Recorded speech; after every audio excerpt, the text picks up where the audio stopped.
کشمور میں پولیس کو مسلسل تنگوانی، جمال اور ڈیرہ سرکی کچے میں آپریشن کے بعد بڑی کامیابی مل گئی۔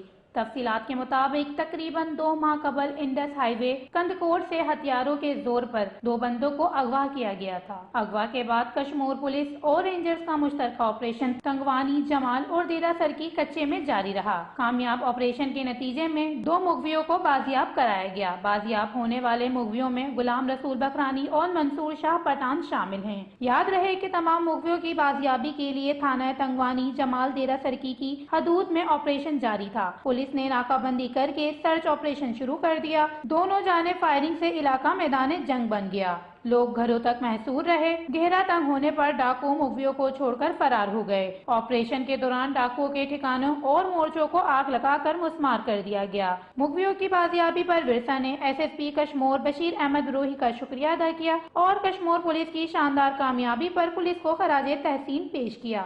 وش نیوز کشمور